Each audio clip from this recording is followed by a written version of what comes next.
கர்த்தருக்கு மகிமை உண்டாவதாக. சந்தோஷமா இருக்கு. எல்லாரும் கைகளை உயர்த்தி ஹல்லேலூயா சொல்லலாமா? பக்கத்திற்கு கை கொடுத்து சொல்லுங்க, கர்த்தர் இந்த நாளில் உங்களை ஆசீர்வதிப்பாராக, உங்களோடு பேசுவாராக. கேளுங்க, ஆண்டோடைய வார்த்தை கேட்க ரெடியா இருக்கிறீங்களா? பைபிள் கொண்டு வந்திருக்கீங்களான்னு கேளுங்களேன். வேதம் கொண்டு வந்திருக்கீங்களா? நோட்ஸ் எல்லாம் கொண்டு வந்திருக்கீங்களா? எழுதிக்கொள்ள ரெடியாக இருக்கிறீங்களா? இன்றைக்கு உங்களை எல்லாருக்கும் மிக பிடித்தமான ஒரு செய்தியை பேச போகிறேன். இந்த செய்தியை நீங்கள் கேட்கலாம், மற்றவர்களுக்கு அறிமுகப்படுத்தலாம். இன்றைக்கு என்னுடைய செய்தியின் தலைப்பு காதலர் தினம் கொண்டாடலாமா? செய்தி தலைப்பு இன்னும் வரலையே. ஓகே, இன்றைக்கு என்னுடைய செய்தியின் தலைப்பா எவ்வளோ உற்சாகமாயிட்டாங்க. இப்போ எல்லாம் நல்லா விழிப்பாக உட்காந்துட்டாங்க. காதலர் தினம் கொண்டாடலாமா? இதுதான் இன்றைக்கு என்னுடைய செய்தியின் தலைப்பு. ஆகவே இந்த செய்தி எல்லாருக்கும் உரியது. எல்லாரும் ஆண்டோடைய வார்த்தை கேட்போம். கர்த்தருடைய வார்த்தை விதமாக உன்னத பாட்டின் புஸ்தகம் 2வது அதிகாரம் 7ஆம் வசனம். எருசலேமின் குமாரத்திகளே, எனக்கு பிரியமானவளுக்கு மனதாகும் மட்டும் நீங்கள் அவளை விழிக்க பண்ணாமலும் எழுப்பாமலும் இருக்கும்படி வெளிமான்கள் மேலும் வெளியின் மறைகள் மேலும் உங்களை ஆணையிடுகிறேன். ஆங்கில வேதாமத்தில் இவ்விதமாய் சொல்லப்படுகிறது, don't awake love until the time is right. Do not awake the love until the time is right. இன்னொரு அழகான தமிழ் மொழிபெயர்ப்பு, சங்ககால தமிழ் மொழிபெயர்ப்பு, வேதாமத்தின் சங்ககால தமிழ் மொழிபெயர்ப்பு, இதற்கு பெயர் TCVIN என்கிற மொழிபெயர்ப்பு விதமாய் சொல்கிறது, எருசலேமின் மங்கையரே, கலைமான்கள் மேலும் வெளியின் பெண்மான்களின் மேலும் ஆணை, காதலை தட்டி எழுப்ப வேண்டாம். அது தானே விரும்பும் வரை எழுப்ப வேண்டாம். காதலை தட்டி எழுப்ப வேண்டாம். அதனுடைய அர்த்தம், ஆண்டவர் எல்லாருக்குள்ளேயும் அன்பின் உணர்வுகளை, நேச உணர்வுகளை, காதல் உணர்வுகளை வைத்திருக்கிறார். காதல் உணர்வு இருப்பதில் தவறு இல்லை. ஆனால் இந்த காதல் உணர்வுகள், பாச உணர்வுகள் வெளிப்படுவதற்கான ஒரு காலத்தை கர்த்தர் வைத்திருக்கிறார். அந்த வெளிப்படுவதற்கான காலம் வரும் வரை பொறுமையோடு காத்திருக்க வேண்டும். இந்த டைமுக்கு முன்னாடி அந்த உணர்ச்சியை தட்டி எழுப்பி விட்டீங்கன்னா, அது பழம் பழுக்கிறதுக்கு முன்னாடி ஒரு காயை சாப்பிட்டா அது எப்படி இருக்குமோ அது போல தான் அந்த காரியம் காணப்படும். ஆகவே தேவன் நம்முடைய உள்ளத்தில் வைத்திருக்கிற அந்த அன்பின் பாச காதல் உணர்வுகள், அதில் பழுக்கக்கூடிய அதற்குரிய தேவன் குறித்த நேரம் வரை அதை எழுப்பக்கூடாது, அதை தட்டி விடக்கூடாது என்பதுதான் தேவனுடைய வார்த்தை. வேலண்டைன்ஸ் டே ஒவ்வொரு ஆண்டும் பிப்ரவரி மாதம் 14ஆம் தேதி கொண்டாடப்படுகிறது. ஏறத்தாழ 4 ஆண்டுகளுக்கு முன்பதாக அநேகர் இந்த வேலண்டைன்ஸ் டே என்கிற காதலர் தினம் என்று கொண்டாடினார்கள். ஆனால் இந்த வேலண்டைன்ஸ் டே அது எப்படி வந்தது என்று சொல்லி நீங்கள் அதனுடைய சரித்திரத்தை படித்தால், வேலண்டைன் என்கிற ஒரு கிறிஸ்டியன் மிஷனரி அவர்கள் கிபி 269ஆவது ஆண்டு பிப்ரவரி மாதம் 14ஆம் தேதி ரோம அரசாங்கத்தால் இரத்த சாட்சியாய் மரித்தார். இந்த வேலண்டைன் சொல்லப்பட்ட கிறிஸ்துவ மிஷனரி இரத்த சாட்சியாய் மரித்ததான் அவரை நினைவு கூற வேலண்டைன்ஸ் டே என்று கொண்டாடினார்கள். இந்த வேலண்டைன் என்கிற இந்த கிறிஸ்துவ மிஷனரி அவருடைய வாழ்நாள் காலத்தில் அந்த ரோம அரசாங்கத்தில் போர் வீரர்கள், கிறிஸ்துவ போர் வீரர்கள் திருமணம் செய்யக்கூடாது என்கிற சட்டத்தை ரோம அரசாங்கம் பிறப்பித்திருந்தார். அந்த கிறிஸ்துவ போர் வீரர்களுக்கு இவர் திருமணம் செய்து வைத்தார். ஆகவேத்தான் ஒருவேளை அது நாளடைவில் மறுவி வேலண்டைன்ஸ் டே என்று சொன்னால் காதலர் தினம் என்று வந்தது என்று பலர் நினைக்கிறார்கள். ஆனால் காதலர் தினத்திற்கும் வேலண்டைனுக்கும் சம்பந்தம் இல்லை. வேலண்டைன் நல்ல ஒரு கிறிஸ்துவ மிஷனரியாக இருந்தார், இரத்த சாட்சியாய் மரித்தார். அந்த நாள் தான் பிப்ரவரி 14ஆம் தேதி. ஆனால் இன்றைக்கு உலகம் வியாபார நோக்கத்தோடு கூட அதை வித்தியாசமாக கொண்டாடுகிறது.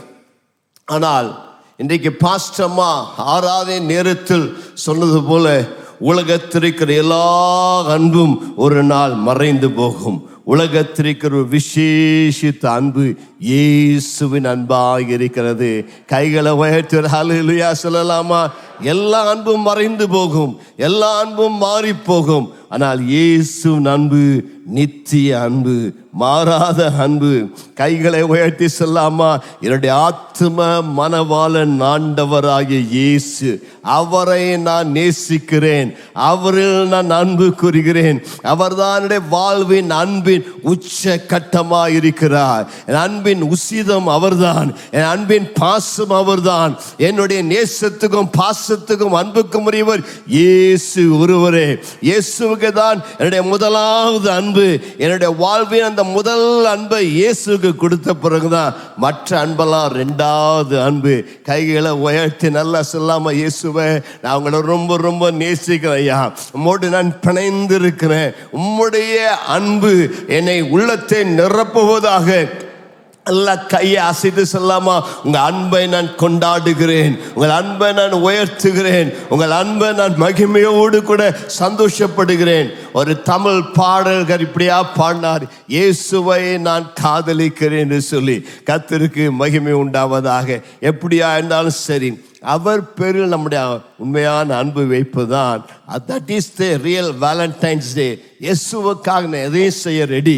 அவருடைய அப்ரூவல் இல்லாமல் நான் எதையும் செய்ய மாட்டேன். அவருடைய அன்பு தான் உள்ளத்தை நிரப்புகிறது என்று நாம் சொல்ல வேண்டும். கர்த்தருக்கு மகிமை உண்டாவதாக.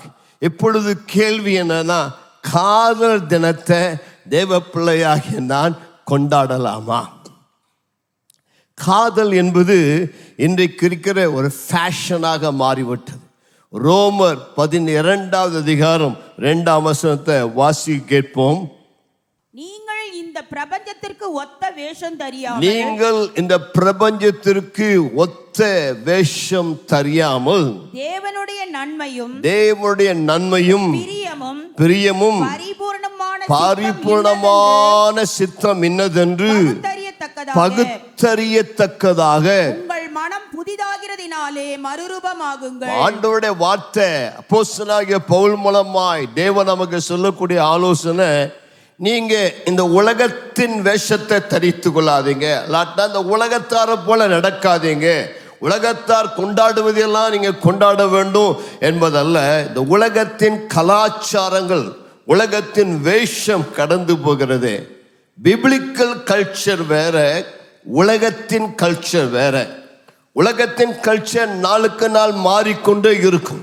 நாம் பின்பற்ற வேண்டிய ஒரே culture biblical culture, heavenly culture. வேதாகமம் என்ன சொல்லுகிறது? பரிசுத்த வேதாகமம் அதை அப்ரூவ் பண்ணுதான். இதுதாங்க நம்முடைய ஸ்டாண்டர்ட். உலகத்தில் என்ன நடந்தாலும் ஒரு டெஸ்ட், ஸ்டாண்டர்ட் டெஸ்ட். பைபிள் என்ன சொல்லுகிறது? ஆண்டவர் என்ன சொல்லுகிறார்? தேவ வார்த்தை அப்ரூவ் பண்ணுகிறதா? தேவனுடைய பிள்ளைகளாகிய நாம் அதற்கு தான் முக்கியத்துவம் கொடுக்க வேண்டும். இன்றைய உலகம் காதல் இல்லாவிட்டால் அதை முட்டாள்தனமாக, பைத்தியக்காரத்தனமாக நினைக்கிறது. ஒரு பையனுக்கு லவ் பண்ண தெரியல, லவ்வர் இல்லை, பாய் ஃப்ரெண்ட் இல்லை, கேர்ள் ஃப்ரெண்ட் இல்லைன்னா அவனை அந்த உலகம் ஏளனமா கேவலமாக பார்க்குது. உனக்கு என்னடா ஒரு பாய் ஃப்ரெண்டு கூட இல்லையா, உனக்கு ஒரு கேர்ள் ஃப்ரெண்டு கூட இல்லையா அப்படின்ட்டு ஒரு மாதிரி அது பார்க்கிறது.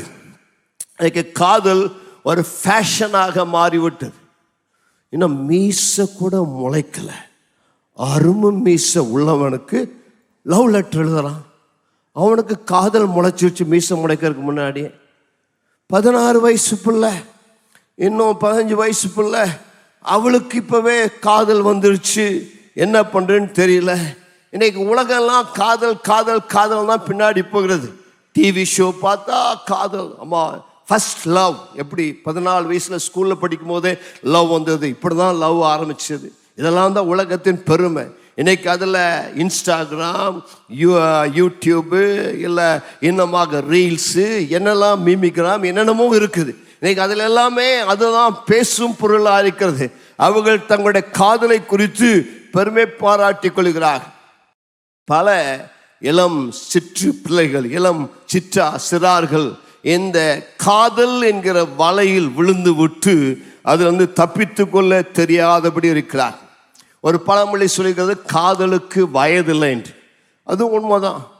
சரி, இந்த வாலிப பிள்ளைங்க தான் அந்த அன்பின் உணர்வு அதை எப்படி வெளிப்படுத்துன்னு தெரியாமல் வளையல் விழுந்துட்டாங்கன்னா, கல்யாணமான சில ஆண்கள், கல்யாணமான சில பெண்கள், அம்மா கட்டண புருஷனை விட்டுட்டு பக்கத்தில் ஒரு ஆள் இழிச்சான்னு, பக்கத்தில் ஒரு பொம்பளை கூப்பிட்டான்னு, அவன் சொந்த மனையை விட்டு சொந்த பிள்ளை விட்டுட்டு காதலும் போகிறான். என்ன அநியாயம் பாருங்க. இந்த மாதிரி பார்க்காதீங்க, நீங்கள் நம்ம பண்ணாத மாதிரி. சிலரெல்லாம் உலகத்தை அப்படி இருக்கிறாங்க. இங்கே யாராவது இருக்கிறாங்களா எனக்கு தெரியல. ஆமாம், சிலரெல்லாம் பாஸ்டர் என்ன ஏன் பார்க்குறீங்கிற மாதிரி கேட்குறாங்க. நான் யாரையும் பார்க்கல, கர்த்தர் தான் உங்களை பார்க்குறார். தப்பு இருந்தால் சரிப்படுத்தி கொள்ளுங்க. ஐயா, கல்யாணம் ஆன பிறகு உனக்கு என்ன பிறகு காதல் வேற? கல்யாணத்துக்கு முன்னாடி தான் காதல், கல்யாணம் பண்ண பிறகு சொந்த மனைவி நேசிப்பு தான் உண்மையான காதல். அவன் மனைவி விட்டுட்டு புருஷன் விட்டுட்டு வேற ஒரு பொண்ணு பள்ள காமிச்சான், வேற ஒரு ஆளு கண்ணடிச்சான்னு சொல்லி அவன் முன்னாடி போய் மாயில் சிக்குண்டு பிடிபட்டு அழிந்து போகாதே, கெட்டு போகாதே. அதை தான் தேவனுடைய வார்த்தை எச்சரிக்கிறது. அவை காதல் என்பது ஒரு மாயை. இந்த மாயின் கயிற்றிலே சிக்கி உன்னுடைய எதிர்காலத்தை, உன் குடும்பத்தை, உன் பிள்ளைகளை, தேவனுக்கு கொடுத்த எதிர்காலத்தை, சொத்தை இழந்து விடாது. உன் வாழ்க்கை பரிசுத்தமாய் பார்த்துக்கொள். இன்றைக்கு பல ஹைடெக் உபகரணங்கள் உலகத்தில் வந்திருக்கிறது. அவைகள் கம்யூனிகேஷனுக்கு மிகவும் பிரயோஜனமானவை. ஆனால் இன்றைக்கு அந்த ஹைடெக் ஃபோன், ஐபேட், இன்னமாக கம்ப்யூட்டர், இன்னமாக இருக்கக்கூடிய பல உபகரணங்களை மனிதன் அது கண்டுபிடிக்கப்பட்ட நோக்கத்திற்காக பயன்படுத்தாதபடி அதை தவறான வழியிலே பயன்படுத்துவதை பார்க்கிறோம். இந்த இன்டர்நெட் சேவையை பயன்படுத்தி மனிதன் ஆபாச படங்களை வலைதளங்களில் பார்க்கும்படியாக அதை பயன்படுத்துகிறான். இன்னும் சில திருமணமாகாத ஆண்கள், திருமணமாகாத பெண்கள், அவர்கள் இந்த போனிலே பயன்படுத்தி சில ஆண் பிள்ளைகள் கல்யாணம் ஆவதற்கு முன்னாடியே அவங்க ஒரு பெண்ணை லவ் பண்ணாங்கன்னா, உன்னுடைய அந்தரங்க பாகங்களை எனக்கு போட்டோ எடுத்து அனுப்பு என்று கேட்கிறார்கள். இந்த பெண் பிள்ளைகள், ஏமாந்த பிள்ளைகள், வெட்கம், நாணம், மடம் இல்லாம அவன் கேட்கிறான்னு இவங்களும் தவறான அந்த படங்களை, அந்தரங்க படங்களை எடுத்து அந்த பையனுக்கு அனுப்புகிறார். பிறகு நடக்கிறது என்ன? வம்பிலே மாட்டிக்கொள்கிறார்கள். பிறகு கிரைம் பிரான்ச்சில் போய் ரிப்போர்ட் பண்ணுறாங்க. எதிர்காலம் பாலாகிறது. கொஞ்சமாவது யோசிக்கிறதில்ல. மடத்தனம், முட்டாள்தனம், யோசிக்காம, புத்தி இல்லாம இவ்விதமான காரியங்களை அவருடைய எதிர்காலத்தை பாலாக்குறார். நான் உங்களுக்கு ஒரு தகப்பனா பேசுகிறேன். ஆகையால் தகப்பனாக பேசுகிறதை நீங்கள் அன்பாய் கேளுங்கள். உங்களை கண்டிப்பதற்காகவோ திட்டுவதற்காகவோ அல்லது உங்களை கடுமையாய் பேசுவதற்காகவோ அல்ல, தகப்பன் என்கிற ஸ்தானத்தில் நின்று உங்களுக்கு அன்பாக புத்தி சொல்லுகிறேன். இன்றைக்கு அவைகளெல்லாம் மிக முக்கியமான காரியம். இன்றைக்கு கேள்விப்படுகிறோம், புதுசாக ஃபோனில் டெக்ஸ்டிங் தான் சொல்லுவாங்க. இப்போ டெக்ஸ்டிங்க்கு பதிலாக செக்ஸ்டிங் வருதாம். அது என்ன செக்ஸ்டிங் சொன்னால், டெக்ஸ்ட் மெசேஜ் அனுப்புவதற்கு பதிலாக செக்ஸை குறித்து, தவறான பால் உறவுகளை குறித்து, ஆபாசமான வார்த்தைகளை ஒருவருக்கொரு வாலிப பிள்ளைகள் பரிமாறிக்கொள்வதுதான் இன்றைக்கு ஃபேஷனாக காணப்படுகிறது. எவ்வளோ ஒரு வேதனையான ஒரு காரியம் பாருங்கள். இன்னும் நான் கேள்விப்படுகிறேன், பல ஊர்களுக்கு போகும் பொழுது ஃபோனில் பல ஆப்ஸ் வந்து இருக்கிறதாம். அந்த ஆப்பை பயன்படுத்துனீங்கன்னா ஒவ்வொரு ஊர்லேயும் போனீங்கன்னா வாடகைக்கு ஆண்கள், வாடகைக்கு பெண்கள் கிடைக்கிறார்களாம். ரகசியமாக தவறாய் பாவம் செய்வதற்காக இந்த ஆப்பை உண்டு பண்ணியிருக்கிறார்கள். நான் அந்த ஆப் பேரெல்லாம் கேட்காதீங்க, உங்களை பாவம் செய்யறதுக்கு சொல்ல விரும்பல, தெரியாதவங்களை நான் சொல்லிக் கொடுக்க விரும்பல. ஆகவே இவைகளெல்லாம் இன்றைக்கு ஒரு ஆபத்தான, ஒரு பாவம் நிறைந்த பொல்லாத உலகத்திலே வாழ்கிறோம். இதை குறித்தெல்லாம் இன்றைக்கு சபைகளில் பேசப்படுவதில்லை. இது பலருக்கு பாவம் என்று தெரிவதில்லை. இது அருவருப்பானது, தேவனுக்கு இது அருவருப்பானது என்று நாம் சொல்வதில்லை, சொல்லப்படுவதில்லை. ஆகவே தான் இந்த சத்தியங்களை உங்களுக்கு தகப்பன், ஆவிக்குரிய தகப்பன்கிற முறையிலே ஆணித்தரமாக அடித்து, இவைகள் பாவம், இவைகள் தேவனுடைய பார்வையில் அருவருப்பானது, இவைகளை ஒரு தேவனுடைய பிள்ளை, இயேசுவை உள்ளத்தில் ஏற்றுக்கொண்ட ரட்சிக்கப்பட்ட பிள்ளை செய்யக்கூடாது என்று உங்களுக்கு கண்டித்து போதிக்கிறேன். ஒருத்தராவது கைத்தட்டி பாஸ்டர் பாராட்டினீங்களா? ஒருத்தராவது ஆமேன்னு சொன்னீங்களா? எல்லாம் இப்படி அமைதியாக கேட்குறீங்களே. அது உண்மையான வேலண்டைன் டே என்பது சொந்த குடும்பத்தை நேசிப்பது, சொந்த புருஷன், சொந்த மனைவி, சொந்த பிள்ளைகளை நேசிப்பது தான் உண்மையான வேலண்டைன்ஸ் டே. ஆமாம், அப்படிதானுங்க. பைபிளில் ஆதியாகமம் 34வது அதிகாரத்தில் ஆமாம் தீனாள் என்கிற ஒரு பெண்ணை குறித்து சொல்லப்படி வாசிங்க. தீனாள் லேயாள் யாக்கோபுக்கு பெற்ற குமாரத்தியாகிய லேயாள் யாக்கோபுக்கு பெற்ற குமாரத்தியாகிய தீனாள் தேசத்து பெண்களை பார்க்க தேசத்தின் பெண்களை பார்க்க புறப்பட்டால் அவளை ஏவியனான ஏமோரின் குமாரனும் அத்தேசத்தின் பிரபுவுமாகிய சீகேம் என்பவன் கண்டு அவளை கொண்டு போய் அவளோட சயனித்து அவளை தீட்டுப்படுத்தினான். யாக்கோபுக்கு 12 குமாரர்கள், ஆனா இன்னொரு குமார்த்தி இருந்தான், அவளுக்கு பேர் தீனாள். தீனாள் காதலர் தினத்தை கொண்டாட போனாள். எங்க போனாள்? சீகேமுக்கு போனாள். காதலர் தினத்தை கொண்டாட அவர் ஹேண்ட்பேக்கை ஸ்டைலாக மாட்டிட்டு, லிப்ஸ்டிக் எல்லாம் போட்டுட்டு, கண்ணுக்கு மையெல்லாம் போட்டுட்டு, மேக்கப் போட்டு ஒய்யாரமா நடந்து போனாள். ஆமா, கொஞ்சம் கேர்ள் ஃப்ரெண்ட்ஸோட சேர்ந்துட்டா. கேர்ள் ஃப்ரெண்ட்ஸோட சேர்ந்துட்டு அங்க நடந்து போகும் பொழுது அங்கே சீகேம் என்பவன் அவளை சைட் அடிச்சான். என்னாச்சு? அவ்வளோதான், கதையே மாறிடுச்சு. கூட்டு போன வாடா ஜாலியா இருக்கலாம் 2 பேரும் போனாங்க. போன இடத்துல அவள் கற்பை இழந்தாள், வாழ்க்கை இழந்தாள், எதிர்காலத்தை இழந்தாள். அதுக்கப்புறம் அவருடைய பெயரே வர்றதில்லை. Tell me your friends, I'll tell your future. தங்கச்சி, உன் ஃப்ரெண்டு யாருன்னு சொல்லு. தம்பி, உன் ஃப்ரெண்டு யாருன்னு சொல்லு. உடைய எதிர்காலம் எப்படி இருக்கும் நான் சொல்லுகிறேன். பேட் ஃப்ரெண்ட்ஸ், ஆகாத சம்பாஷணைகள், ஆகாத ஃப்ரெண்ட்ஸ் உடைய எதிர்காலத்தை கெடுத்து விடும். யாரோடு சேருகிறாய், யாரோடு பழகுகிறாய், யாரோடு நடக்கிறாய், யாரோடு நேரத்தை செலவழிக்க என்பது மிக முக்கியம். தீனாள் சில பேட் ஃப்ரெண்ட்ஸோடு கூட சேர்ந்து கொண்டு தேசத்தை சுற்றி பார்க்க புறப்பட்டா. வீட்டில் அடக்கொடுக்கமா இருக்க வேண்டிய பிள்ளையே, உனக்கு யார் பெர்மிஷன் கொடுத்தா? யாரை கேட்டு போன? ஊரை சுத்தி பார்க்க. ஊரை சுத்தி பார்க்கறதா உனக்கு வேலை. ஸ்கூல்ல ஒழுங்கா படிக்காம, காலேஜுக்கு ஒழுங்கா போகாம, கட்டடிச்சுட்டு ஸ்கூல்ல போகிற நேரத்தில் வெளியில சுத்திட்டு பேட் ஃப்ரெண்ட்ஸோட சுத்தினால் என்ன நடக்கும்? வாசித்துப்பார். ஆதியாகமம் 34 அதிகாரத்தினுடைய விளைவுகளை குறித்து தேவன் எழுதியிருக்கிறார். இன்னும் தாவீதுடைய மகன் அம்னோன் என்று ஒருத்தன் இருந்தான். அவனுக்கு யோனத்தான் என்கிற ஒரு பேட் ஃப்ரெண்ட் இருந்தான். அந்த யோனத்தானுடைய பேட் ஃப்ரெண்ட் சொன்னா, எனக்கு ஒரு மாதிரி காதல் வந்துருச்சு. யார் மேல? தாமார்ங்கிற பிள்ளை மேல. ஆமா, அவளை எப்படி கூப்பிடுறது தெரியல. இந்த ஆள் இருக்கிறான யோனத்தான், அவன் பயங்கர தந்திரசாலி. அவன் தந்திரமான ஆலோசனை சொன்னான். அவளை வீட்டுக்கு உங்க அப்பாட்ட கேளு, எனக்கு ரொட்டி கொடுக்க சொல்லு, தோசை சுட்டு கொடுக்க சொல்லு அப்படின்னா. அவன் வந்தா. ஆமா, இதுக்கு தோசை சுட்டு கொடுக்க. தோசையா சுட்டு கொடுத்தா. தோசை சுட்டு கொடுக்கும்போது தவறான காரியங்கள் நடந்தது. ஆகவே தான் இவையெல்லாம் வேதத்தில் தேவன் எதற்காக எழுதி வைத்திருக்காரு சொன்னால், வாலிப தம்பி, வாலிப தங்கச்சி, உன் வாழ்க்கையை எச்சரிக்கும்படியாகவே தேவன் எழுதி வைத்திருக்கிறார். காதலுக்கும் அன்புக்கும் வித்தியாசம் உண்டு. காதல் என்பது உணர்ச்சி சார்ந்தது. அதற்கு கண்கள் இல்லை. Love is blind. காதலுக்கு வயது இல்லை, ஏஜ் கிடையாது. என்ன வேணாலும் எப்ப வேணாலும் அந்த காதல் வரும். அதற்கு அறிவு கிடையாது, அதற்கு புத்தி கிடையாது, அதற்கு எதிர்காலத்தை பற்றிய சிந்தனை கிடையாது. ஆனால் அன்பு, லவ் இஸ் டிவைன். காதல் வேற, அன்பு வேற. வேதாமத்தில் அன்பை கொண்டுதான் போதிக்கிறது. 1 கொரிந்தியர் 13வது அதிகாரத்தில் அந்த தெய்வீக அன்பினுடைய குணாதிசயங்களை அழகாக தேவனுடைய வார்த்தை விவரிக்கிறது. அன்பு பொறுமையாய் காத்திருக்கும், அன்பு அவசரப்படாது, அன்பு தீங்கு நினையாது, அன்பு அது எல்லாவற்றையும் சகிக்கும், தாங்கும், காத்திருக்கும். அதுதான் டிவைன் லவ். உன்னுடைய வாழ்க்கையில அந்த அன்பை நீ பெற்றுக்கொள்ள வேண்டும். அந்த அன்புக்கும் காதலுக்கும் உள்ள வித்தியாசத்தை அறிந்து கொள்ள வேண்டும்.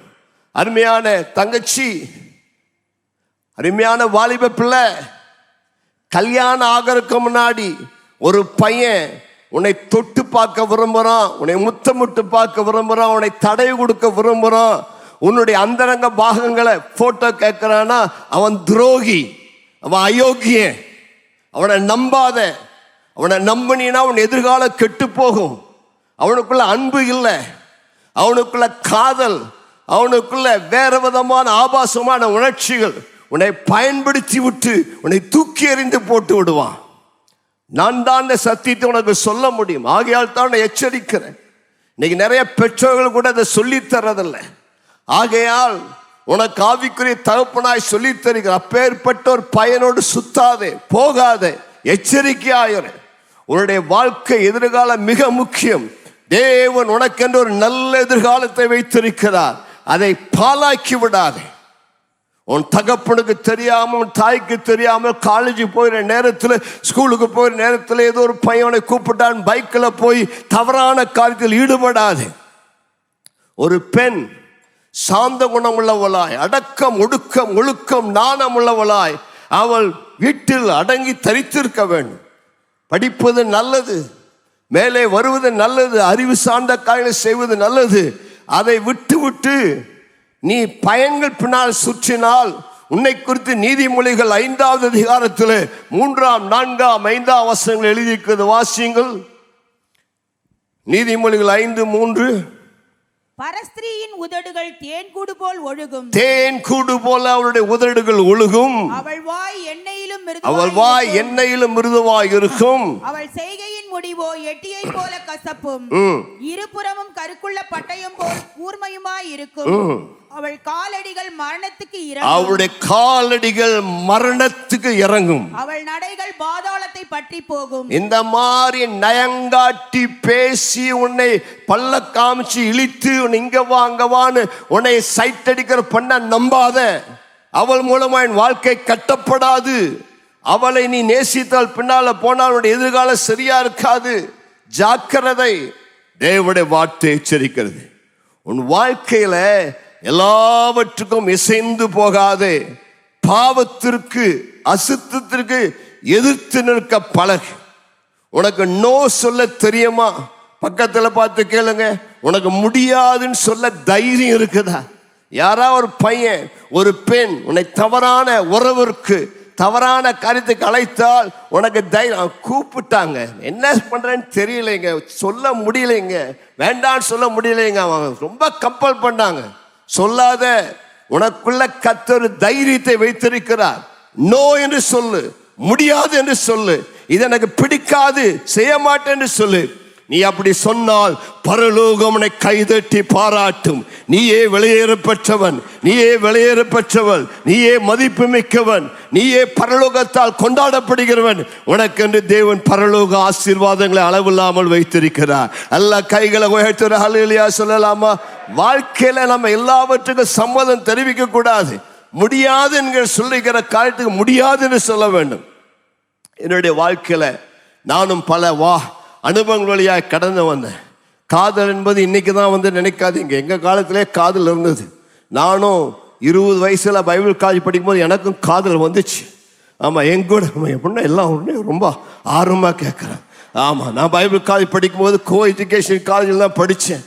எங்கூட பிள்ளைகள் படித்தாங்க, நிறையா பிள்ளைகள் படித்தாங்க. அமெரிக்கா, ஆமாம், ஃப்ரான்ஸு, என்ன எங்கே மலேசியா, எல்லா இடத்துலேருந்து படித்தாங்க. அமெரிக்காவிலேருந்து ஒரு பிள்ளை படித்தா. அவன் மேலே எனக்கு திடீர்னு அன்பு வந்துருச்சு. நான் அவளை நேசிக்க விரும்பினேன். ஆமாம், நான் அவளை பழக ஆரம்பித்தோம். ஆனால் எனக்கு ஒரு பழக்கம் இருந்தாலும் ஜெபம் பண்ணுவேன். ஆண்டவர்கிட்ட போய் கேட்பேன், ஆண்டவரே இந்த அமெரிக்கா பிள்ளை நல்லா இருக்கிறா, ஒரு மிஷனரி டாக்டர், அவங்க அப்பா ஆப்கானிஸ்தானில் மிஷனரியாக இருக்கிறாங்க, அவளை நான் நேசிக்கிறேன், நான் என்ன பண்ணிட்டேன் ஆண்டவரேன்னு கேட்டேன். ஆண்டவர் சொன்னார், இந்த பிள்ளை உனக்கு நான் வைக்கலை, நல்ல பிள்ளையா இருந்தாலும் உனக்கு நான் அவளை வைக்கலை அப்படின்னார். உடனே அவளோடு பழகுவதை நிறுத்தி அவளுக்கு சொல்லிட்டேன், ஆண்டவர் எனக்கு உத்தரவு கொடுக்கலாமா அப்படின்னு சொல்லிட்டு. பிறகு இந்தியா திரும்பி வந்தேன். ஆமாம், நான் பார்க்கறதுக்கு ரொம்ப அழகாக இருந்தேன் அந்த நாட்களில். இப்போ இல்லை, இப்போ அழகானா இதை விட அழகு. அது இங்கிலாண்டில் வந்தால் நல்ல செக்க சேவைன்னு, ஆமாம், முடியெல்லாம் இப்போ நிறையா இருந்துச்சு. ஆமாம், நிறைய பிள்ளைகள்லாம் ஆமாம் என்னை நேசித்தாங்க. ஆமாம், நான் சர்ச்சு நடத்தி என்னை பார்க்கறக்கே வந்தாங்க, என் பிரசங்கத்தை கேட்கறக்கே வந்தாங்க, என்னை வலையில் இழுக்கிறக்கே பலர் வந்தாங்க.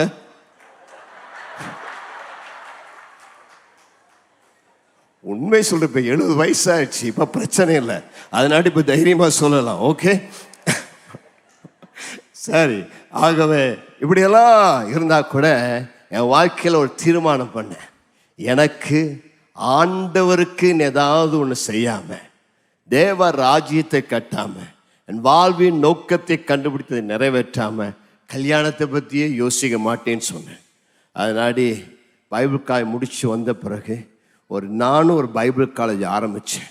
என்னுடைய 25 வயசில் ஒரு பைபிள் காலேஜ் ஆரம்பித்து அநேக பிள்ளைகளுக்கு பயிற்சி கொடுக்க எல்லாவற்றையும் ஆரம்பித்தேன். ஸ்தல சபை, என்னுடைய தோப்பனுடைய சபையில் உதவி போதுகிறாய் சபையை என்னுடைய பொறுப்படுத்து கொண்டேன். சபையை நடத்தினேன்.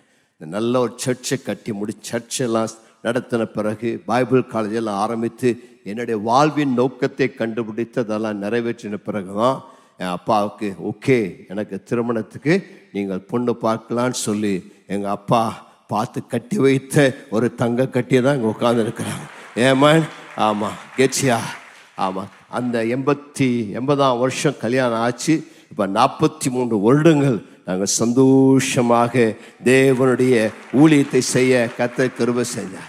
எனக்கு ஒரு பழக்கம் என்னன்னா, நான் ஒரு ஃபோன் வாங்கினாலும் ஒரு ஐபேட் வாங்கினாலும் வாங்கின உடனே அதை ஆண்டோடைய பலிபீடத்தில் வைப்பேன். ஆண்டவரே, இந்த உபகரணம் பரிசுத்தமாக இருப்பதாக. இதில் எனக்கு அசுத்தமான படங்களை நான் பார்க்கக்கூடாது. உங்களுக்கு பிரியமில்லாத காரியத்தை நான் பார்க்கக்கூடாது. இது உங்களுடைய ஊழியத்திற்கும் உங்களுடைய ராஜ்யத்துக்கும் எனக்கு பிரயோஜனமாக இருக்க வேண்டியது. என்னை பாவத்துக்கு நேராக வழிநடத்தக்கூடாதுன்னு என்னுடைய ஃபோனை, ஐபேடை, கம்ப்யூட்டரை பலிபீடத்து வைப்பேன். அதனாடி இதுவரைக்கும் அந்த ஃபோன்லேயோ கம்ப்யூட்டர்லேயோ ஐபேட்லேயோ அசுத்தமான படங்களை பார்க்க அதில் தேவையற்ற காரியங்களை பார்க்க நான் பயன்படுத்துறதில்லை. வேத ஆராய்ச்சிக்கு மற்ற கடிதங்கள் எழுதுவதற்கு கம்யூனுக்கு தான் பயன்படுத்துகிறேன். இன்றைக்கி உங்கள் ஃபோனை கையில் எடுத்து உங்களோட கையில் நீங்கள் வச்சு ஐபேடோ ஃபோனை கையில் வச்சுருந்தா அது ஆண்ட கையில் இப்படி உயர்த்துங்களேன், எல்லாம் பயப்படுறாங்க.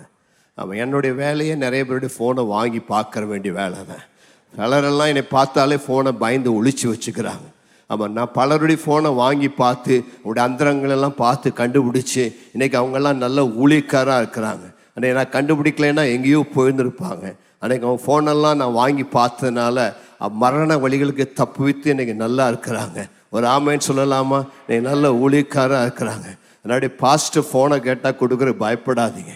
இன்றைக்கி நிறைய பேர் ஃபோன் கொடுத்தா கூட நிறைய பாஸ்வேர்டு போட்டு வச்சுருக்குறாங்க. அவன் ஃபோட்டோவுக்கு ஒரு பாஸ்வேர்டு, இதுக்கு ஒரு பாஸ்வேர்டு, யாரும் கண்டுபிடிக்க முடியாதபடி எத்தனையோ பாஸ்வேர்டு இருக்குது. பாஸ்வேர்டு இருக்குதான்னு தெரியாத அளவுக்கு பாஸ்வேர்டு இருக்குது. இன்றைக்கி உங்கள் ஃபோனெல்லாம் கையில் உயர்த்தி பிடிங்க. ஆண்டவரே, இன்றைக்கி என் ஃபோன் உங்களுடைய பலிபீடத்தில் வைக்கிறேன். எனக்கு கர்த்தர் கொடுத்திருக்க உபகரணங்களை பலிபீடத்தில் வைக்கிறேன். இதில் ஆபாசமானவர்களை பார்க்கக்கூடாது, உங்கள் பிரியமில்லாத நான் பார்க்கக்கூடாது, அதெல்லாம் இதில் வரக்கூடாது. ஆண்டவரே, இது எனக்கு ஒரு ஆசீர்வாதமான என் வாழ்வுக்கு பிரயோஜனமான ஒரு உபகரணமாய் ஆசீர்வதித்து தாரும். தீமைகளுக்கு என்னை விளக்கும். இது ஒரு பரிசுத்த பணிமுட்டாக உடைய பலிபீடத்தில் ஒப்பு கொடுக்கிறேன். ஆசீர்வதி ஆண்டவரே, பரிசுத்தப்படுத்தும். நல்லா சொல்லுங்களேன், வாயை திறந்து. ஒருத்தரும் ஜாம் பண்றதை பார்க்கல. ஆண்டவரே, இதை பரிசுத்த பணிமுட்டாக ரத்தத்தை தெளித்து ஆசீர்வதிப்பீராக. ஆமென். என்ன வாங்கினாலும் அப்படி கை கொடுத்து ஜாம் பண்ணுங்க. ஆண்டவருடைய ரத்தத்துக்கு ஒப்பு கொடுங்க, பலிபீடத்தில் வைங்க. ரோமர் 6:13 வாசிங்க சீக்கிரமா. நீங்கள் உங்கள் அவயவங்களை அநீதியின் ஆயுதங்களாக பாவத்திற்கு ஒப்புக்கொடாமல், உங்களுடைய அவயவங்களை எல்லாவற்றால் உங்களுக்கு கிடைக்கிற ஹைடெக் காரியங்களை அநீதியின் ஆயுதங்களாக பாவத்திற்கு ஒப்பு கொடுக்காமல், உங்களை மரித்தோரிலிருந்து பிழைத்திருக்கிறவர்களாக தேவனுக்கு ஒப்பு கொடுத்து உங்கள் அவயவங்களை நீதிக்குரிய ஆயுதங்களாக தேவனுக்கு ஒப்பு கொடுங்கள். உங்களுடைய அவயவங்களை கர்த்தர் உங்களுக்கு கொடுத்திருக்கிற எல்லாவற்றையும் நீங்கள் நீதிக்குரிய ஆயுதங்களாக தேவனுக்கு ஒப்பு கொடுங்கள். வாலிப தம்பி, வாலிப தங்கச்சி, படிக்க வேண்டிய வயதில், சாதிக்க வேண்டிய வயதில், உங்க வாழ்க்கையில உயர்ந்த படியில் ஏற வேண்டிய காலங்களில், தேவ திட்டம் உங்கள் வாழ்வில் நிறைவேற வேண்டிய காலத்தில் இவ்விதமான தவறான வழியில் விழுந்து போகாதபடி, காதல் வலையில் விழுந்து விடாதபடி தேவன் அதற்கென்று குறித்த காலத்திற்காய் காத்திருங்க.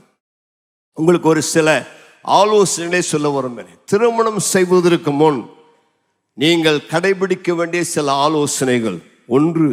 முதலாவது, உங்கள் திருமணத்தை குறித்து ஆண்டவரிடம் பேசுங்க. ஆண்டவர்கிட்ட ஜெபம் பண்ணி கேளுங்க. ஆண்டவரே, என் வாழ்க்கையில் எனக்கென்று ஒரு நல்ல வாழ்க்கை துணையை தாங்க.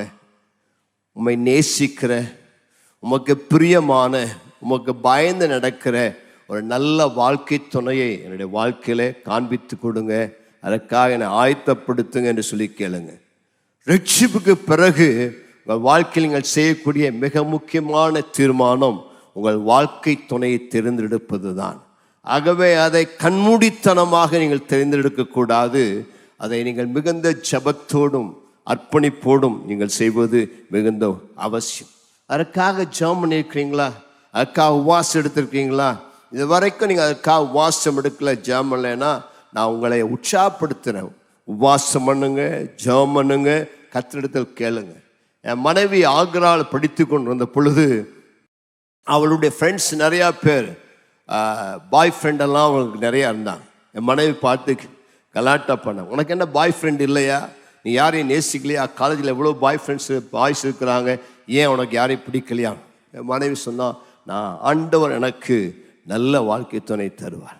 இந்த பிள்ளைகள்லாம் என் மனைவி பார்த்து வேடிக்கையாக கேட்டான், ஆண்டவர் உனக்குன்னு ஒரு கண்ணு, அந்த என்ன கண் சொல்லுவோம், மாறு கண்ணுள்ள ஒரு ஆளை கொடுத்தா இப்படி இருக்கும், இல்லை வாய் கொஞ்சம் இப்படி இருக்கும், ஆளை கொடுத்தா இப்படி இருக்கும், ஆமாம் முகம் ஒரு மாதிரி தான் இருக்கணும்.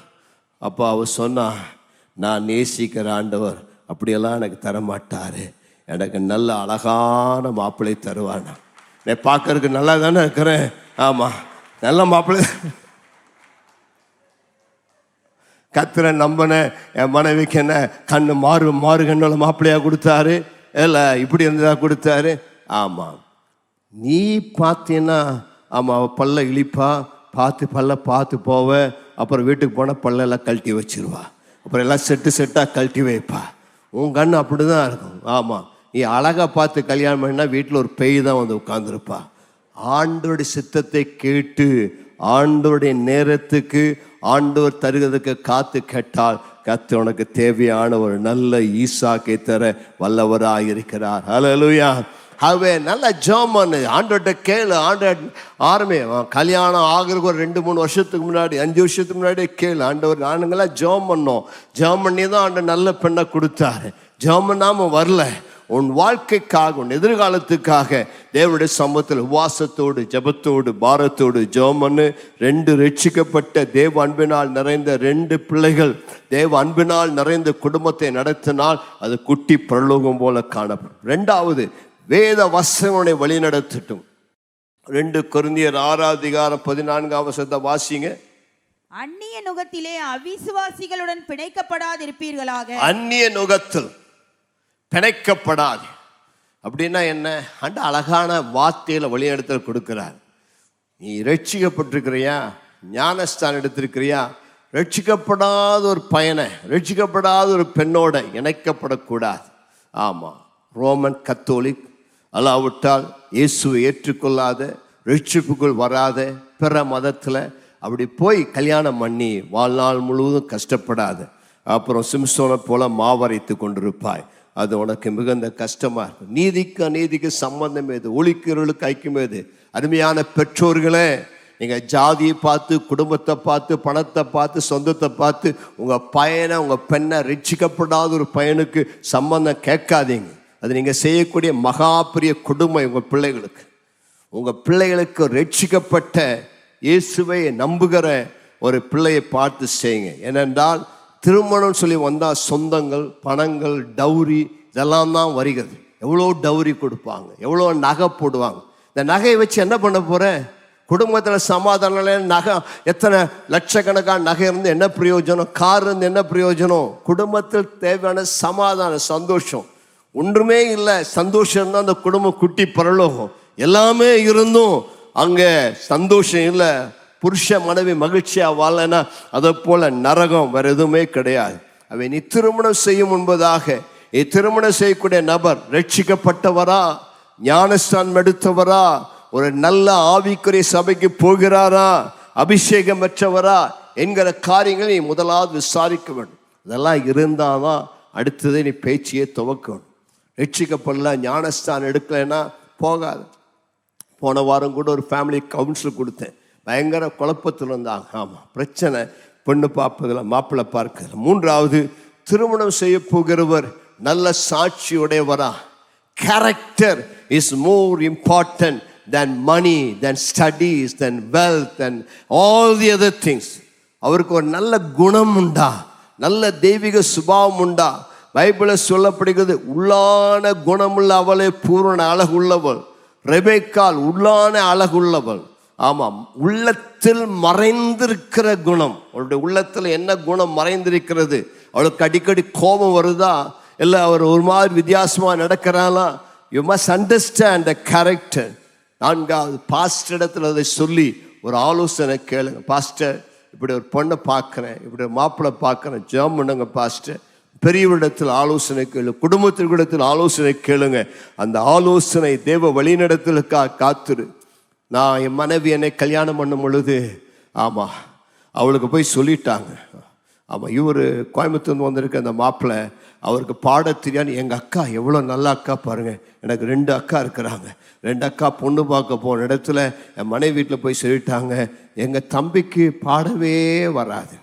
என் மனைவியா, அவளுக்கு பாட்டு மேலே ரொம்ப ஆசை, நல்லா பாடணும். அவளுடைய ட்ரீமெல்லாம் சொப்பனமெல்லாம் நல்லா கிட்டார் வாசி டிங் டிங்னு அடித்து பாட்டு பாடுற ஒரு மாப்பிள்ளை தான் வேணும்னு சொல்லி அவன் எதிர்பார்த்தாலோ என்னமோ தெரியல. ஆமாம், இல்லைன்னு தலையாட்டுறாங்க. சரி, அவங்களுக்கு பாட்டு பாட ரொம்ப விருப்பம். ஆனால் எங்கள் அக்கா மாரெல்லாம் அப்படி சொன்னோன்னே அவளுக்கு ஒரே ஏமாற்றம். என்னடா இப்படிங்கிறாங்களே. அவள் பிஏ படிச்சுட்டு இருக்கும் போது தான் நாங்கள் மாப்பிள்ளை தேடி போயிட்டோங்க அவள் வீட்டுக்கு. அவளுக்கு நாங்கள் மாப்பிள்ளை பார்க்குறோம் வரோன்னெல்லாம் தெரியல. படிப்புக்கு லீவுக்கு வந்தால் நாங்கள் திடீர்னு வீட்டில் போய் நிற்கிறோம். அவளுக்கு ஒரே ஷாக்கு. அதனால் அவங்க அப்பா அம்மாலாம் சொன்னாங்க, கோயம்புத்தூர் வந்திருக்கிறாங்க, நல்ல ஊழியக்காரன், அந்த தம்பி நல்ல தம்பி, ஆமாம் விட்டுறாது இந்த சான்ஸை, இதை விட்டா அப்படி இந்த மாதிரி ஒரு சான்ஸ் கிடைக்காது, நல்லா ஸ்கூல் ஏற்றி விட்டாங்க. நல்ல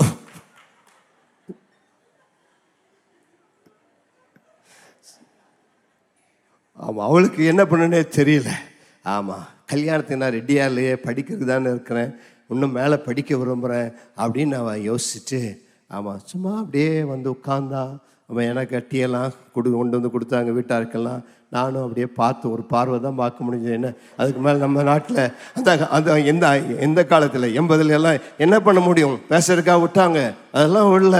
ஆமாம், அப்படியே மேலே கீழே பார்க்குறோம். அப்புறம் பிடிச்சிதான் பிடிச்சிது. ஆமாம், ஜெபம் பண்ணிட்டு போயிருந்தேன். ஆமாம், கேஜிஎஃப் போகிறதுக்கு முன்னாடி வாசம் ஜெபம் பண்ணி ஆண்டவர் சமாதானத்தை கொடுத்ததுனால இந்த சமாதானத்தோடு போனேன். பொண்ணை பார்த்தேன், சரின்ட்டேன். ஆமாம், ஏன்னா அவங்க அப்பா முதல்ல பார்த்து ரொம்ப கருப்பாக இருந்தாங்க. பொண்ணு அப்பா மாதிரி கருப்பாக இருந்தால் என்ன பண்ண பயத்தோடு போனேன், எங்கே அவளும் அப்படியே இருப்பாளான்னு. நல்ல வேலை கருப்பாக இல்லை. சரி என்று சொல்லி, அவங்க அப்பா நல்லா இருப்பாங்க, ஆனால் கொஞ்சம் கருப்பு நிறம். ஆமாம், சரி போகட்டும். ஆனால் அப்புறம் அவன் வந்து சொன்னா, அவங்க அப்பா கேட்டாங்க. அவங்க அப்பா நல்ல பெரிய பாஸ்டர், ஆமாம், பெரிய ஒரு தேவ மனுஷன், மதிக்கத்தக்கவர். ஆமாம், அவங்க அப்பா அவளை பார்த்து கேட்டாங்க, என்னம்மா மாப்பிள்ளை பிடிச்சதா, இன்னைக்கு சாயங்காலம் சொல்லுனாங்க. அவளுக்கு என்ன சொல்லுன்னே தெரியல. இப்போ அவள் ஆண்டட்ட கேட்ட, ஆண்டவரே இன்னைக்கு சாயங்காலம் அவங்க சர்ச்சில், அப்பா சர்ச்சில் ஒரு மீட்டிங் இருக்குது, இந்த மீட்டிங்க்கு அவர் வருவார், அவர் எனக்கு நீர் தான் அவர் கொடுத்த மாப்பிள்ளைன்னு எனக்கு உறுதிப்படுத்தி காமிச்சின்னா ஓகே சொல்கிறேன் அப்படின்னா. எப்படின்னு கேட்டாங்க. ஆண்டவர்கிட்ட சொன்ன, ஆண்டவரே எனக்கு நான் ஒரு கலர் சாரீ கட்டிட்டு போகிறேன், நான் கட்டிட்டு போகிற அதே கலர் சாரியில் அவர் சட்டை போட்டு வந்தாருன்னா அவர் நீர் எனக்கா குறித்த மாப்பிள்ளை அப்படின்னு நான் ஏற்றுக்கொள்கிறேன்னு சொன்னான். நான் எடுத்துகிட்டு போனதே 2 சட்டை தான். நிறைய சட்டையாக அந்த காலத்தில் இருந்துச்சு. ஆமாம், 2 சட்டையில் ஒரு சட்டை போட்டால் நல்லா இல்லை. அப்புறம் ஒரு க்ரீம் கலரில், மஞ்சள் கலர், பிஸ்கட் கலர் ஒரு ஷர்ட் இருந்துச்சு, அதை எடுத்து போட்டு நல்லா தான் இருந்துச்சு. சரி அப்படின்னு போனால் அவளும் அதே கலரில் சாரி கட்டிட்டு வந்திருக்கிறா. அவளுக்கு அதை பார்த்தோன்னே நம்பவே முடியல. இப்படிமான்ற ஜெபத்துக்கு பதில் கொடுத்தார், அவர் அதே மாதிரி சட்டை போட்டு வந்துருக்கிறாரு.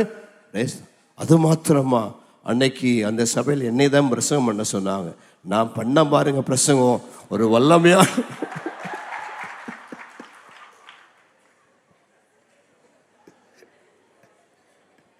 எனக்கு பிடிச்சமான பிரசங்கம். எலியாவின் ரெட்டிப்பான அபிஷேகத்தை விரும்பினான். ரெட்டிப்பான அபிஷேகம். உடனே அம்மா விழுந்துட்டாங்க பிரசங்கத்தில்.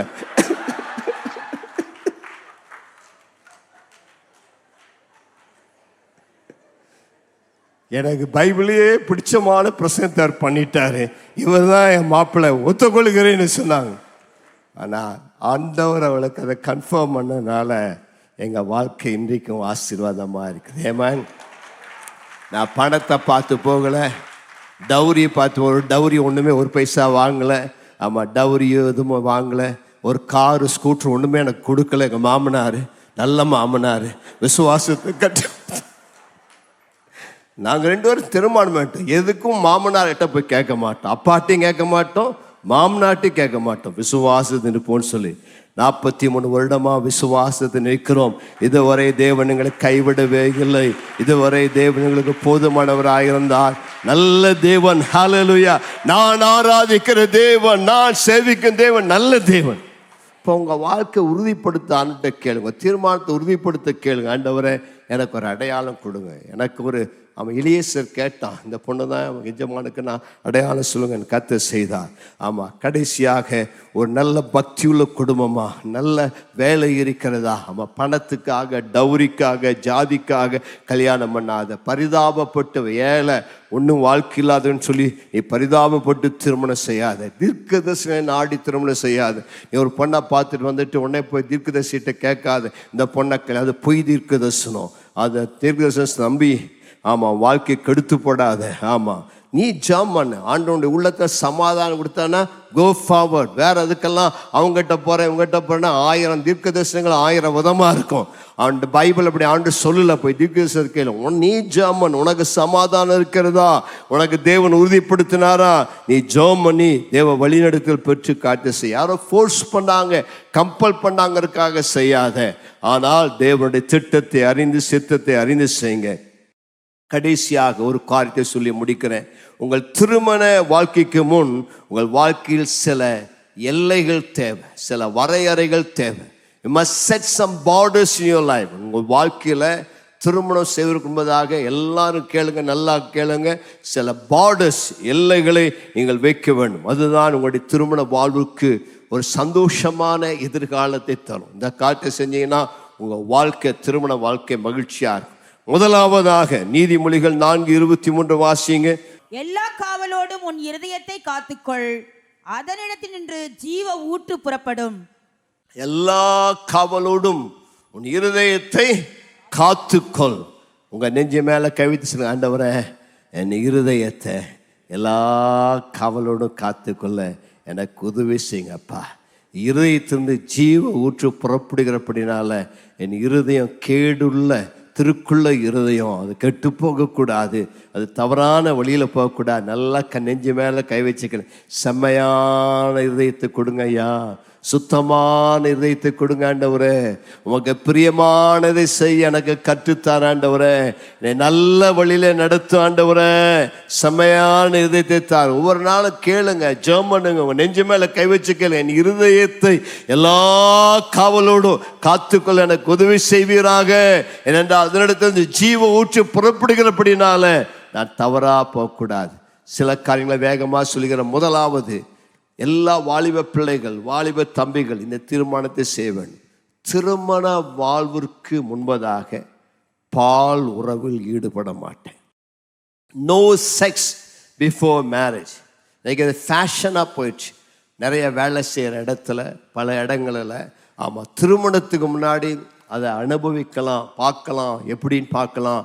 ஆமாம், படிக்கிற பிள்ளைகள் கல்லூரியில் படிக்கும்போது நிறைய அபார்ஷன்ஸ் கூட ஆகிறது, பல கேவலமான காரியம் நடக்குது. ஆனால் நீங்கள் ரட்சிக்கப்பட்ட இந்த சரீரம் தேவனுடைய ஆலயம். இந்த சரீரத்தை நான் தீட்டுப்படுத்த மாட்டேன். எனக்காக கர்த்தர் வாழ்க்கையில் வைத்திருக்கிற வாழ்க்கை துணைக்காக இந்த சரீரத்தை நான் கடைசி வரை பரிசுத்தமாய் காத்துக்கொள்வேன். எல்லாம் ஒரு நிமிஷம் இருக்கிற இடத்துல வாலிப பிள்ளைகள் கைகளை உயர்த்தி சொல்லுங்க, ஆண்டவரே இன்றைக்கு என்னை ஒப்பு கொடுக்குறையா, இன்றைக்கு என்னை பரிசுத்தமாய் வாழ ஒப்பு கொடுக்குறேன். ஒரு அசுத்தமான தவறான ஈடுபட மாட்டேன். என்னுடைய திருமண வாழ்விற்கு முன்பதாக வேறொரு எந்த பையனோடைய பெண்ணோடு அவதமான தொடர்பு வைக்க நான் விட்டு கொடுக்க மாட்டாண்டவரே. இன்னைக்கு என் சரீரத்தை உடைய பலிபிடத்தில் ஜீவ பலியாய் ஒப்பு கொடுக்கிறேன். யாரெல்லாம் அப்படி ஒப்பு கொடுக்குறீங்களோ உங்களை கர்த்தர் ஆசீர்வதிப்பார். உங்களை எதிர்காலம் பிரகாசமா இருக்கும், எதிர்காலம் ஆசீர்வாதமா இருக்கும். ஒருவேளை நீங்க தவறி போயிருந்தீங்கன்னா கர்த்தர் உங்களுக்கு மன்னிப்பார். இதற்கு முன்னாடி இந்த பிரசங்கத்தை கேட்கல பாஸ்டர், கேட்கறதுக்கு முன்னாடி தப்பா நடந்துட்டேன்னா அதுக்காக நீங்க வருத்தப்பட வேண்டிய அவசியம் இல்லை. குற்றத்தை அறிக்கை செய்து மன்னிப்பு கேட்டு இனி அப்படி நடக்க மாட்டேன், இனி தவறான வழியில் போக மாட்டேன்னு சொல்லி பரிசுத்த வாழ்விற்கு உங்களை ஒப்பு கொடுங்க. ரெண்டாவது, நோ செக்ஸ்டிங். நான் ஏற்கனவே சொன்னது போல இந்த ஆபாசமான வார்த்தைகள், திருமணம் ஆவதற்கு முன்பதாக ஒரு பையனோடு ஒரு பெண்ணோடு வேண்டாத எஸ்எம்எஸ்களை அனுப்பி, வேண்டாத உங்களுடைய அந்தரங்க பாகங்களை காண்பித்து, அல்லாவிட்டால் இந்த மாதிரி பால் இயலை தூண்டக்கூடிய வார்த்தைகளை பகிர்ந்து கொள்ள மாட்டேன். அப்படி யாராவது எனக்கு அனுப்புனா நான் அவர்களோடு இருக்க நட்பை கட் பண்ணி விடுவேன் அப்படின்னு ஒரு தீர்மானம் பண்ணுங்க. அது உங்கள் வாழ்விற்கு ஆசீர்வாதமாக இருக்கு. இந்த என்னுடைய அசுத்தமான ஒரு உறவுக்கு நான் தூண்ட இடம் கொடுக்க மாட்டேன். மூன்றாவது, நீங்கள் செய்ய வேண்டிய ஒரு தீர்மானம், ஒரு தனி அறையில் எதிர்ப்பாளரோடு நான் தனியாக இருக்க மாட்டேன். ஒரு தனி அறையில் ஆப்போசிட் செக்ஸோடு எதிர்ப்பாளரோடு தனியாக இருக்க மாட்டேன். பார்க்கல தனியாக உலாவ மாட்டேன், இல்லாவிட்டால் பைக்கில் அப்படி தனியாக போக மாட்டேன், 2 பேர் அபதமாக போக மாட்டேன். ஆகவே அபதமாக யார் இன்னொரு ஆப்போசிட் செக்ஸோடு ஒரு க்ளோஸ்ட் அறைக்குள்ளாக, ஒரு சாத்தப்பட்ட அறைக்குள்ளாக இன்னொரு ஆணோடு இன்னொரு பெண்ணோடு நான் தனியாக இருக்க மாட்டேன். என்னோடு எப்போது இன்னொருத்தர் இருந்தால் பிரச்சனை இல்லை, தனியாக இருந்தால் அது பாவத்தை தூண்டக்கூடிய காரியமாக இருக்கும். கடந்த வாரத்தில் ஒருத்தர் சந்தித்தேன், ஒருவருக்கு கவுன்சிலிங் கொடுக்க வேண்டியதாக இருந்தது. அந்த நபர் சில பெண்களை தன்னுடைய வீட்டுக்கு அழைத்து வீட்டை சுத்தம் பண்ண தனியாக இருந்தார். அவருக்கு அதிகமான ஆலோசனை கொடுக்க வேண்டியது அவசியமானது. நான்காவது, தொடுதல், முத்தமிடுதல். ஸ்கூட்டரில் காரில் தனியாக போகிறது, ஸ்கூட்டரில் அவனை கட்டி பிடிச்சிட்டு போகிறது, கல்யாணம் ஆகிறதுக்கு முன்னாடி இதெல்லாம் செஞ்சீங்கன்னா அதெல்லாம் தேவனுடைய பார்வையில் சரியான காரியம் இல்லை. அதுக்கெல்லாம் நீங்கள் உங்களை ஒப்பு கொடுக்கணும். பில்லி கிரஹாம் ஒரு மிக பிரசித்தி பெற்ற தேவமனிதர் சொன்னார், என்னுடைய மனைவி தவிர நான் யாரோடும் நான் தனியாக காரில் போக மாட்டேன். அறையில் இருக்கும், லிஃப்டில் போகிறனா கூட தனியாக நான் லிஃப்டில் ஏற மாட்டேன், ரூமில் தங்கினா கூட அப்படி என்னை காத்துக்கொள்வேன் என்று சொல்லி காத்து கொண்டதால் தான் உலக பிரசித்தி பெற்ற ஒரு தேவ மனிதனாக அவர் காணப்பட்டார். அவ இந்த காலையில் ஒரு நல்ல தீர்மானம் பண்ணுங்க, இன்னொரு கல்யாணத்துக்கு முன்னாடி அல்லது கல்யாணத்துக்கு பிறகு கூட என் மனைவியல்லாத ஒருத்தர் தொட மாட்டேன், அவங்களோடு கூட நேரத்தை செலவழிக்க மாட்டேன், அவளோடு கூட என்னுடைய காரியங்களை பகிர்ந்து கொள்ள மாட்டேன். அந்த காரியத்தில் நீங்கள் ஆண்டவருக்கென்று உங்களை ஒப்பு கொடுக்க வேண்டும். ஐந்தாவது, தவறான நண்பர்களோடு சேர மாட்டேன். என்னை இவ்விதமான பாவ வழிகளுக்குள் நடத்தக்கூடிய பேட் ஃப்ரெண்ட்ஸ் கட் பண்ணிடுவேன். இந்த பேட் ஃப்ரெண்ட்ஸ் தான் நிறைய பேரை தவறாக நடத்துகிறாங்க. அது ஆண்டவனுக்கு கொடுக்கக்கூடிய ஒரு நல்ல ஆலோசனை. நல்ல காட்லி ஃப்ரெண்ட்ஸ், சர்ச்சுக்கு வரக்கூடிய தெய்வீக பிள்ளைகள், பரிசுத்தத்தை படிக்கிற பிள்ளை, ஜாம் பண்ணுங்க, கூடி ஜாம் பண்ணுங்க, கூடி வேதத்தை வாசிங்க. அதுதான் மிக நல்ல காரியம். சிலரெல்லாம் உங்களை இப்படி ஏமாற்றுவாங்க, வா நாம் 2 பேரும் ஜாம் பண்ணலாம், வா 2 பேரும் பைபிள் வாசிக்கலாம், நீ எனக்கு கவுன்சில் கொடு.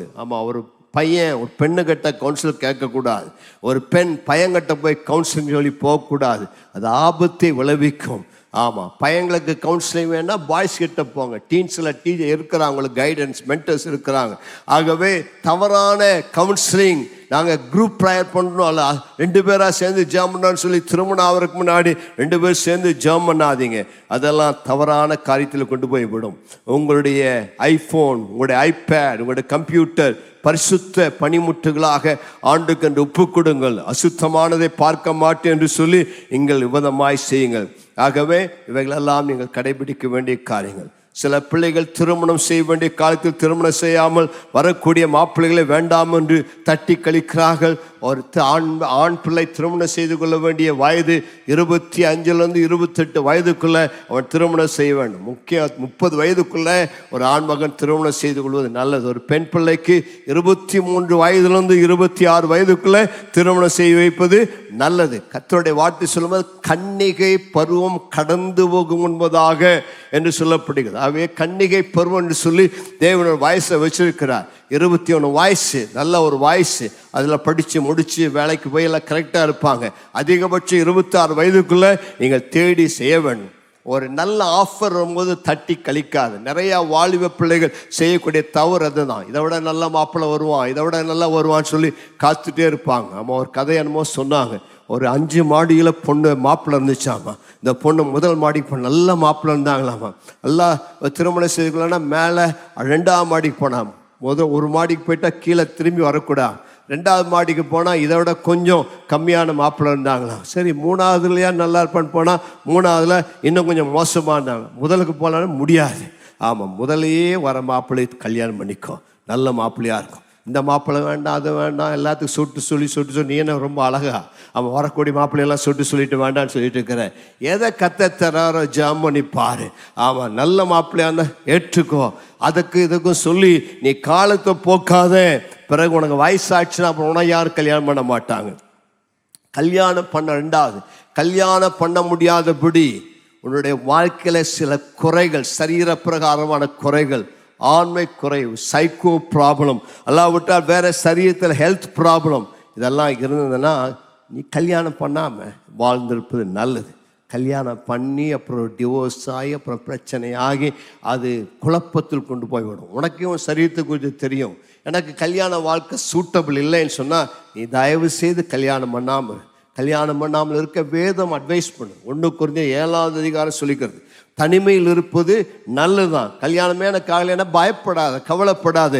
இயேசு உன்னுடைய அநாதி துணையாளராக இருப்பார், இயேசுனுடைய நாயகனாக இருப்பார். கல்யாணம் பண்ணாதான் வாழ்க்கையை நினைக்காத. கல்யாணம் பண்ணாமலே நீ கர்த்தருக்கு ஊழியம் செய்ய முடியும். அதனால எனக்கு கல்யாணமே ஆகலை அப்படின்னு சொல்லி வாழ்க்கையில விரக்தி அடையாதே. கர்த்தர் அதற்கும் வார்த்தையில வழிகளை வைத்திருக்கிறார். திருமணம் ஆகாமல் கர்த்தருக்கு நீ நல்லா ஊழியம் செய்யலாம், கர்த்தருக்கு பிரியமா இருக்கலாம். அவரோட ஆத்மா மணாளனாய் ஆத்மா நாயகனாய் இருப்பார். உனக்குன்னு கர்த்தர் வைக்கலைன்னா சந்தோஷமாய் அதை ஏற்றுக்கொண்டு உன்னுடைய ஊழியத்தை செய். அது என்னமோ கல்யாணம் இருந்தாதான் வாழ்க்கையை நினைக்காத. கல்யாணத்தை கர்த்தர் வச்சிருக்கிறார், நல்ல காரியம். அது உனக்கு கர்த்தர் நடக்க அனுமதிக்காவிட்டால் அதற்காக சோர்ந்து போகாதே. விசுவாசத்தோடு கர்த்தரை பிரியப்படுத்தி கர்த்தருக்கு சாட்சியாய் வாழ்ந்துரு. திருமணமாகி கணவன் மனைவி பிரிந்து போயிட்டானா இன்னொரு ஆளை தேடி ஓடாத. எத்தனை பேருடைய குடும்பத்தை கெடுத்துவாய். திருமணமாகி உன் கணவன் உன் மனைவி உன்னை விட்டு கடந்து சென்று விட்டால் கர்த்தருக்கென்று உன்னை ஒப்பு கொடுத்து பரிசுத்தமாய் வாழ்ந்துரு. இல்லாட்டா உன் கணவன் திரும்பி வர ஜெபம் பண்ணு, உன் மனைவி திரும்பி வர ஜெபம் பண்ணு. அதற்காக கணவன் விட்டுட்டு போயிட்டான் இன்னொரு கணவனை தேட போகாத, இன்னொரு மனைவியை தேடிட்டு போகாத. ஏற்கனவே கல்யாணம் ஆனவங்களோடு போயிட்டு திரும்ப அவங்களை இழுத்துக்கொள்ள முயற்சிக்காத. நீ கர்த்தருக்கென்று உன்னை ஒப்பு கொடு. காலம் கடந்து செல்கிறது, இனி காலம் செல்லாது. இயேசு சீக்கிரத்தில் வருகிறார். கல்யாணம் பண்ணி உபத்திரவத்தை அனுபவிப்பதை விட கல்யாணம் இல்லாமல் கர்த்தருக்காய் மனமகிழ்ச்சியாய் வாழலாம். கல்யாணம் நிறைய பேருடைய வாழ்க்கையில் ஒரு சிறைச்சாலை உபத்திரவத்தை போல இருக்கிறது. ஏன் வீணில் வம்புல மாட்டிக்கொள்கிறாய்? ஏற்கனவே ஒரு கல்யாண வாழ்க்கை அனுபவித்து விட்டாய். நீ நல்லா ஃப்ரீயா இருந்து கர்த்தருக்கு பரிசுத்தமாய் சாட்சியாய் ஊழியம் செய். நீ விதவைகளாக இருந்தால் இந்த பரிசுத்தமாக உண்மையாக கர்த்தருக்கு சாட்சியாக இருந்து ஜெபத்தில் நேரத்தில் செலவழிங்கள். இன்னும் குடும்பத்துக்கு சொல்ல வேண்டிய பல ஆலோசனை உண்டு. இன்னும் ஒரு வார்த்தை சொல்லுவோம். இந்த ஆலோசனை உங்களுக்கு கொடுத்துருக்கிறேன். கர்த்தர் அந்த வார்த்தைகளை உங்களுக்கு ஆஸ்வதிப்பாராக. வாலிப பிள்ளைகளுக்கும் சரி, குடும்பங்களுக்கும் சரி, நம்முடைய வாழ்விலே நோக்கம் கர்த்தருக்கு பிரியமாய் வாழ வேண்டும், பரிசுத்தமாய் வாழ வேண்டும், சாட்சியாய் வாழ வேண்டும். இயேசு சீக்கிரம் வருகிறார். வரும் பொழுது அவருடைய வருகையிலே நான் கைவிடாதபடி ஆத்ம மனவாளை சந்திக்க ஆயத்தத்தோடு பரிசுத்தத்தோடு இருக்க வேண்டும்.